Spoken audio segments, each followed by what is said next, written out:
ధన్యవాదాలు అధ్యక్ష. ఈ జగనన్న ఇళ్ల కాలనీలు అనేవి బ్రిటిష్ వారి సమయంలో కాన్సన్ట్రేషన్ క్యాంపులని ఖైదీలకు పెట్టేవారు అధ్యక్ష. జగన్మోహన్ రెడ్డి గారు జైలుకు వెళ్ళి వచ్చారు కాబట్టి ప్రజలందరూ ఆ టైప్లోనే ఉండాలనే ఉద్దేశంతో నిర్మించినట్లు ఉన్నాయి అధ్యక్ష. అంతేకాకుండా అండమాన్లో సెల్యులర్ జైళ్ళని ఉన్నాయి, మనకైతే తెలియదు, అని తెలిసి ఉండొచ్చు. ఆ కాలనీలు అలా ఉన్నాయి అధ్యక్ష. చంద్రబాబు నాయుడు గారు టిట్కో ఇళ్లు పేద ప్రజలకు ఇబ్బంది లేకుండా నగరం మధ్యలో నిర్మాణాలు చేస్తే ఈయన ఆనందపురం పద్మనాభం మండలం అంటే 50-60 కిలోమీటర్ల దూరంలో కొండవాలు ప్రాంతాల్లో ఇళ్ల కాలనీలు ఏర్పాటు చేయడం జరిగింది అధ్యక్ష. ఎప్పటి మీకు అందరికీ తెలుసు అధ్యక్ష, రాజమండ్రి ఆవు భూములు తమరు కూడా వెళ్ళారు.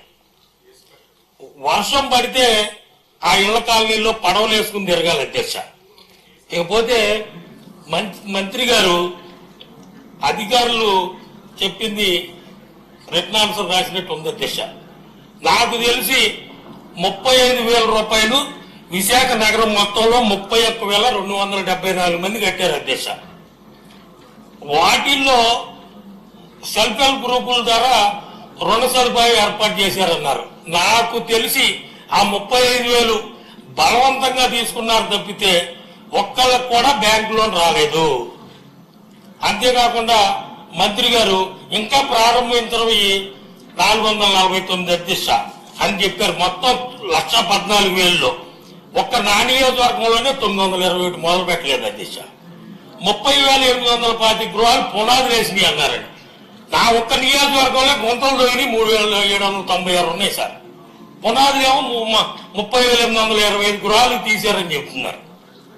దయచేసి మంత్రి గారు నేను కోరేది ఏంటంటే అధికారులు చెప్పింది కాకుండా మీరు రివ్యూ పెట్టి ఎమ్మెల్యేలతో జిల్లాల వారీగా రివ్యూ చేసి మీరు సరైన రిపోర్ట్ తీసుకోవాలి అధ్యక్ష. ఇకపోతే ఆగస్టు 22న ఈ పనులు మొదలుపెట్టారు అధ్యక్ష. ఓడా వారికి అడ్మినిస్ట్రేటివ్ శాంక్షన్ జంగిల్ క్లియరెన్స్ కి లేఅవుట్ల నిర్మాణానికి 150 కోట్లు ఇచ్చారు అధ్యక్ష. రోడ్లు గాని కాలువలు గాని ఎలక్ట్రికల్ పోల్స్ గాని మౌలిక సదుపాయాలు ఏమీ లేవు సార్. విశాఖ తూర్పు నియోజకవర్గంలో ఈ పద్మనాభ మండలం ఆనందపురం మండలంలో మీ అందరికీ తెలుసు కేంద్ర ప్రభుత్వం 1,00,000 ఇచ్చింది, 30,000 గత ప్రభుత్వంలో ఇచ్చారు. ఇందులో ఆప్షన్ 1 అని, ఆప్షన్ 2 అని, ఆప్షన్ 3 అని పెట్టారు అధ్యక్ష. ఆప్షన్ 3లో 98,216 ఇళ్లు 20 లేబర్ ఏజెన్సీ పేరు మీద వైఎస్ఆర్సీపీ నాయకులే కాంట్రాక్ట్ తీసుకోవడం జరిగింది అధ్యక్ష. దీని మీద కూడా ఎంక్వైరీ జరగాల. ఇందాక పెద్దలు గణబాబు గారు చెప్పినట్లు అన్ని లావాదేవీలు జరుగుతున్నాయి అధ్యక్ష. దయచేసి ఇది ఇంపార్టెంట్ అధ్యక్ష, 2 నిమిషాలు టైం ఉంది అధ్యక్ష. ఇకపోతే 340 ఎస్ఎఫ్టీతో నిర్మాణం అని చెప్పి అబద్ధాలు ఆడారు సార్. ఇదిగో సార్, దానికి కూడా ఈయన రంగులే.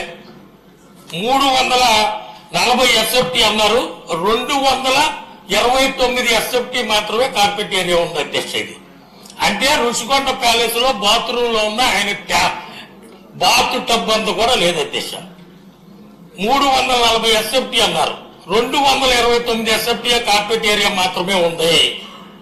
దయచేసి మంత్రి గారు ఎంక్వైరీ చేయాలి దీని మీద. రాష్ట్రం అంతా సార్, విశాఖ నగరంలో తూర్పు నియోజకవర్గం అని కాదు.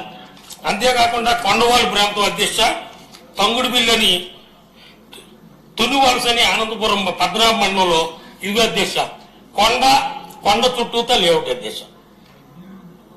వర్షం పడితే పరిస్థితి ఏంటి?